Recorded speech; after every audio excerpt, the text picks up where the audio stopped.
Hey guys, welcome back to my channel. In today's video, we are taking it back to the old school. I'm going to be talking about one of my favorite J-pop idols of the 80s and 90s, Chisato Moritaka. I'm also going to be showing you guys my Chisato Moritaka CD and DVD collection. But before I get into that, I just want to talk about how I first became acquainted with J-pop. My exposure to J-pop came from watching a lot of animes back in the 90s like Sailor Moon, Character Yui, Yu Yu Hakusho, Yu-Gi-Oh!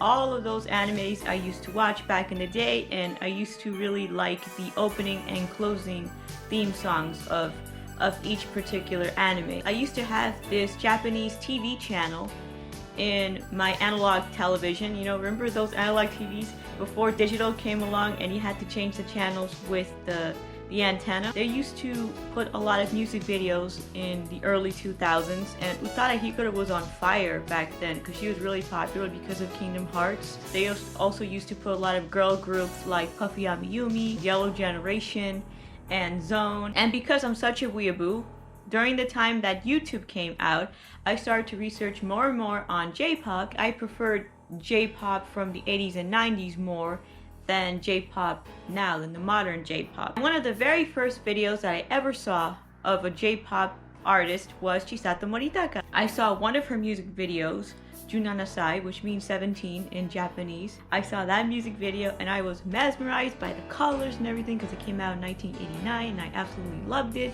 And I started to research more and more on Chisato. She was amazing and she became one of my favorite J-pop idols. The 1980s in Japan was the golden age of J-pop, and it was an era that was really special. This particular time in music will never come back again, unfortunately. The 1980s was a very great time in Japan's economy. There was like a huge economic boom, which is why the Japanese music industry at the time was doing very well. They would crank out all of these idols every year and they were very successful acts. And I know a lot of J-pop idols from the 80s and 90s. I could name at the top of my head like Yoko Oginome, Miho Nakayama, Noriko Sakai, Minako Honda, and one of my favorite duos, Wink. In my opinion, I believe Chisato Moritaka is the best idol out of them all because she has beauty, brains, and brawn. Chisato was a popular J-pop idol from the late 80s to the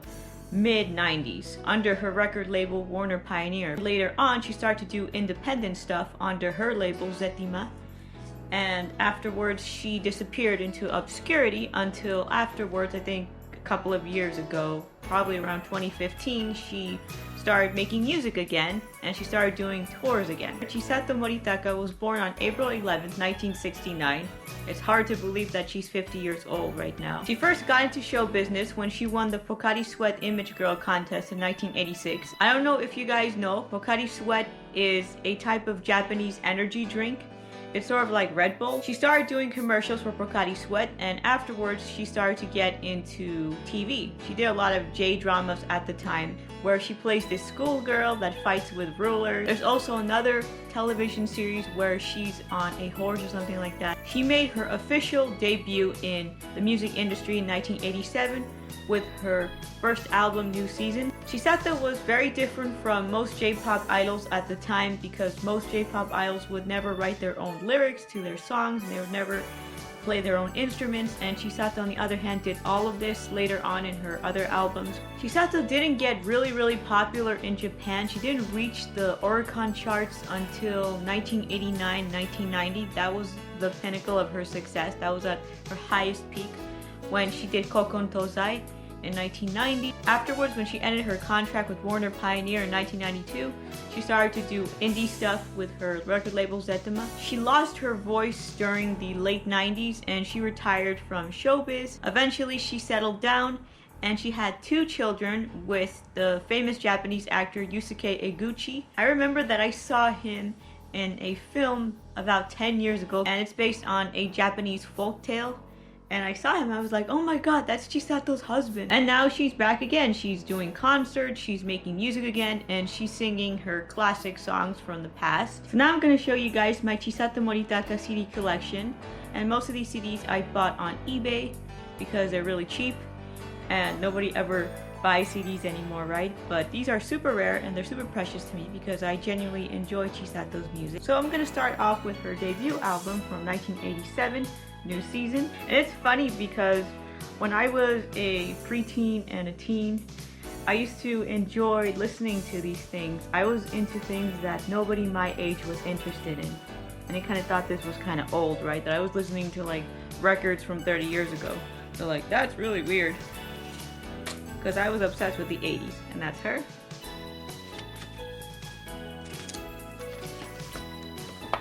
And those were her outfits at the time. You know, the acid wash jeans.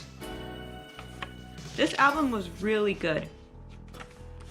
Other than her debut single, New Season, there's some pretty good songs there. There's a lot of piano work. My favorite song is Ways here and Miss Lady. Anohi no Photograph is also a very good one. She was really young. Baby Chisato. I also like Goodbye Season and Namida Goodbye. Really good songs. Next is my other absolute favorite of hers, Miha. This is her second album from 1988.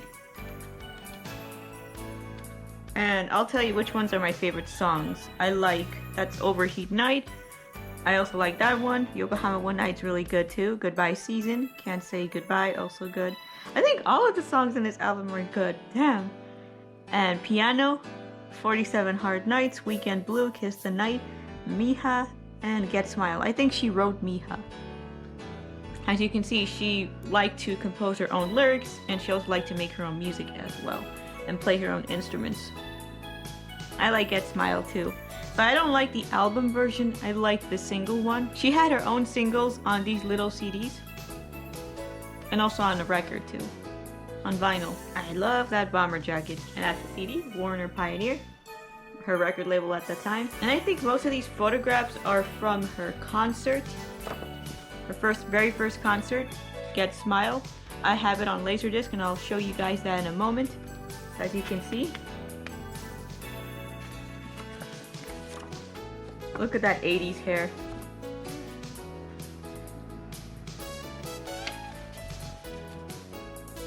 I love this concert of hers.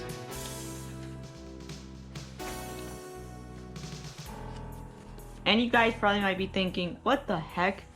Does she even understand the lyrics? Does she even understand Japanese? Weekend Blue.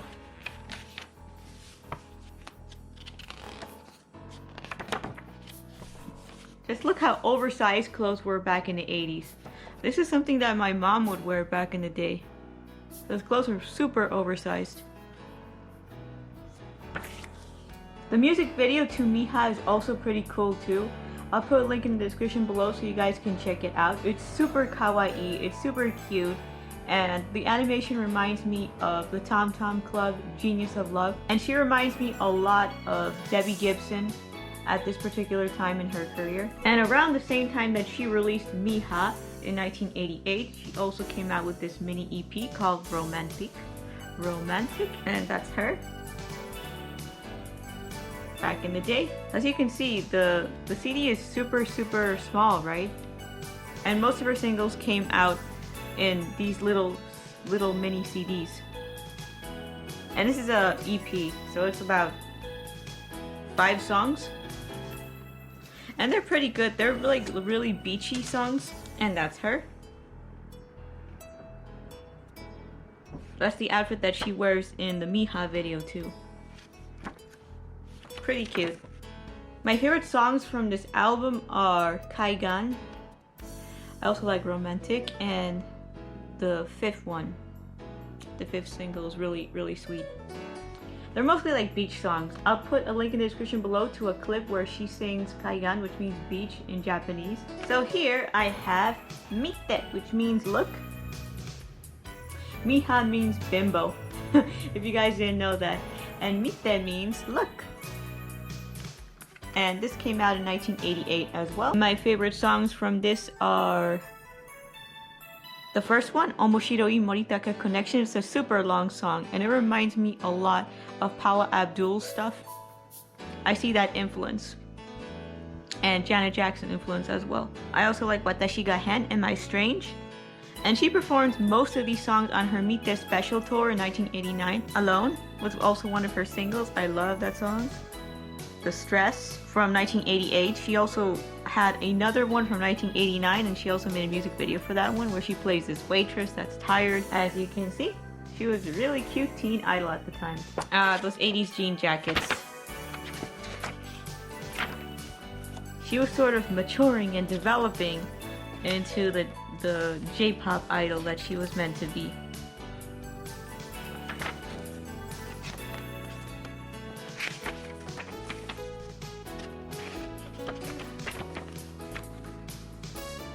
Let's move on to my favorite album of hers that came out in 1989. And I'm sorry if I mispronounce it. It was called Hijitsuraku Hase Ungen. And now she has more songs, see? So she was finally developing, she was becoming the J-pop idol that she was meant to be. And around this time, her famous single Junanasai came out, and I love that music video, and I love the single. She did not write this song, somebody else did back in the 1970s, and so this is like a cover version, a more like 80s version. Most of her songs in this album are amazing, especially Daite. Daite, daite, which means hold me. She wrote most of them. It just goes to show you how talented she was and how she wasn't like any other J-pop idol at the time. This was also during her intergalactic space princess era. That's an orange. What I love about Chisato is that she always had these funky outfits, these costumes. That she had like a costume over another costume over another costume. She would reveal them in her concerts. And there was a concert for this album too. And this is one of the petticoat outfits that she wears in Junanasai in many colors. She always had a great sense of fashion. She reminds me a lot of Selena. She's like the Asian Selena. Because she had the long, silky hair and she had the bangs. I wish more people would dress up like this, because back in the 80s people had a lot of style. Those were the good old days. This is Moritaka Land, which is a compilation of her previous hits, but they're like remix versions. And this particular one came with a photo book. This is the photo book, and this is the CD. The photo book is an amazing book. It has all of her outfits. I love this outfit of hers.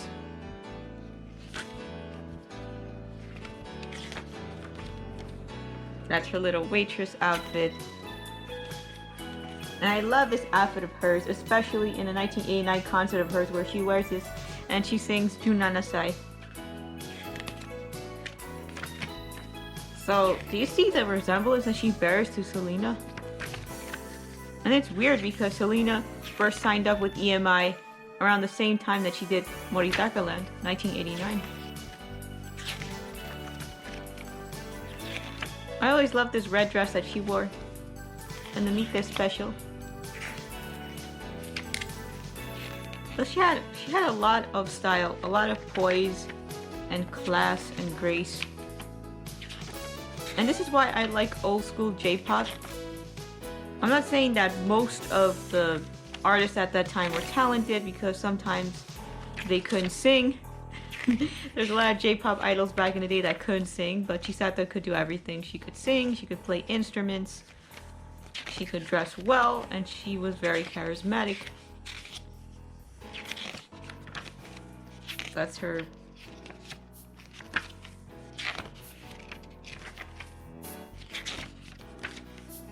I think she may have inspired me, because when I was a teen, I was obsessed with J-pop idols. And I guess they inspired me, because everybody else was doing something different, everybody else was dressing up different, and she kind of inspired me.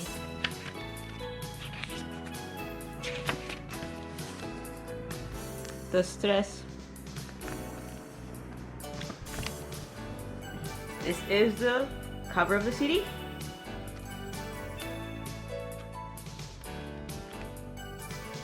And this is a little Japanese note there from the seller.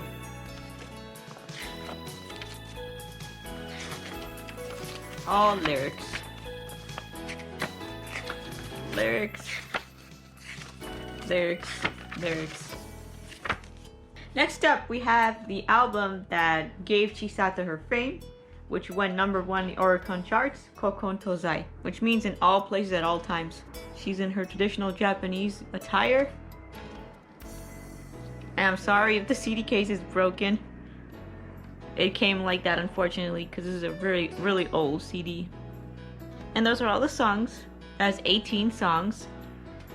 Amazing, right? And she wrote most of these as well. And that's her. She looked like a queen, right?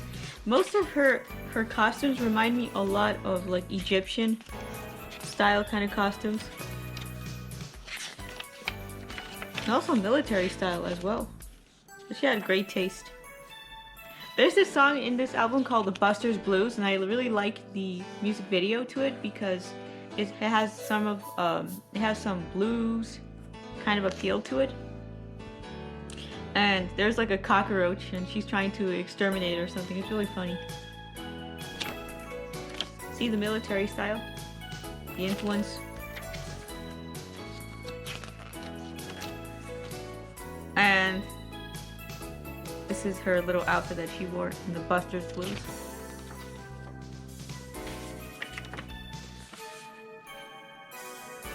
She was like a fashion queen. And unfortunately, I'm missing an album from my CD collection, the Moritaka, and that was 1991. And most of the songs are also remixes as well, but they're a little bit of rock. So it was kind of alluding to her next album, which I have here, Rock Alive, which is the final album under her record label Warner Pioneer. And she matured a lot, as you can see in this one. And it also has a photo book.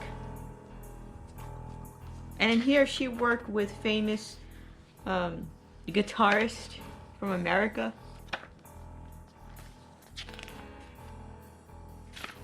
So she's no longer the J-pop idol from the 80s. Now she's more mature, as you can see. And she wrote most of the material in here as well.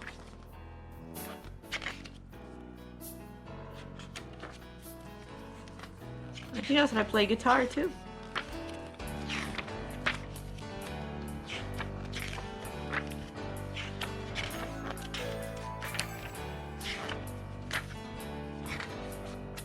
Shiny, glittery outfits.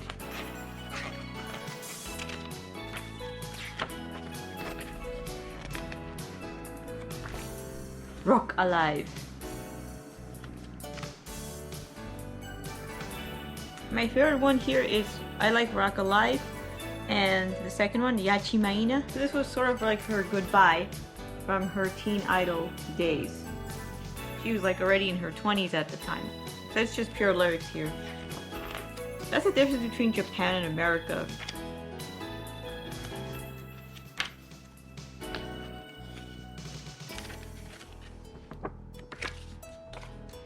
That was her final album on the Warner Pioneer label, and afterwards she started to do her own stuff on her independent label Zetima. Honestly, I really do not like any of her later stuff on her other albums.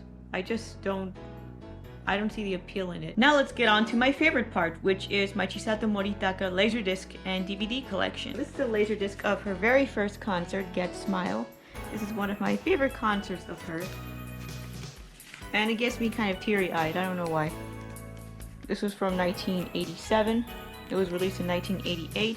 I don't have a Laserdisc player, unfortunately, because the prices are super high for Laserdisc players. Laserdiscs are cheap. You can get them anywhere on eBay or on your local flea market, but for a Laserdisc player, it's really hard to find one that's really good because people are asking for really exaggerated prices. This is it. It has two sides. It's like a huge DVD. I think this concert can be found on YouTube as well. Somebody uploaded it. One of my favorite concerts of hers. It was her debut as a J-pop idol. The rest of her concerts, like the Meet This special, the other special from 1989, and Kokon Tozai and all of those concerts from her J-pop idol days when she was signed up with Warner Pioneer can be found on eBay. They're all on Laserdisc and also on VHS. And I think recently they've been coming out with the Blu-rays and DVDs. Like I got this particular one, Moritaka Land Tour from 1990, and this one was unreleased previously. It was never released before, and now it's on Blu-ray. And I got this from a seller in Virginia. I also got the Get Smile Laserdiscs from a seller in America as well. As you can see, that's Chisato. And it's a Blu-ray, and it also comes with a CD as well. So they've been re-releasing these ever since 2015. I think this was released in 2015 or 2013, I'm not sure. And there's another concert called the Moritaka concert from 1991 that was released recently, I think 2 years ago, on Blu-ray as well. Look at those heels. Most of her concerts, released or unreleased, they're restoring it on Blu-ray and they're turning it into CDs as well. I think it's the Moritaka one from 1991 that comes with a calendar or something. So it's amazing, but it's a lot of money. There's this seller in Taiwan that had a huge overload of DVDs from her previous concerts. And I was like, jackpot! And I got all of these for less than $20, which was an amazing deal. And I didn't get all of them. I think I'm missing like 2 of these from her DVD collection. But these are pretty much the same. Like, this is number 1, Get Smile. This is the same concert that I have on Laserdisc. I have it on DVD. And this is the one from 1989. It's the Mite Special, which is also on Laserdisc. I have it on DVD. And this is the third one from her Hijitsu Haseungen concert. And this is from Kokon Tozai, which is also on Laserdisc and on VHS. This one is, I think, a compilation of her hits, like music videos. It has Juna Nasai and Miha. It's also Rock Alive. Rock Alive. Have it here. Not the concert, but the music videos from her album. And this one is from 1993, Lucky 7. This is her albums from Zetima. More stuff from her later career after Warner Pioneer. This is Do the Moritaka from 1996. Taiyo.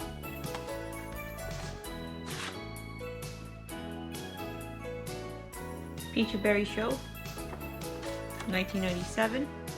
You can see she plays her own instruments. She plays clarinets, drums. Chisato Moritaka 1998 Saba Saba Tour. Saba Saba. So throughout the entire 90s, she was performing. This is 5. I think this is like a music video compilation. Yeah, these are like music video clips. And I'm missing like 2 of them, so I might buy them in my spare time, I'm not sure.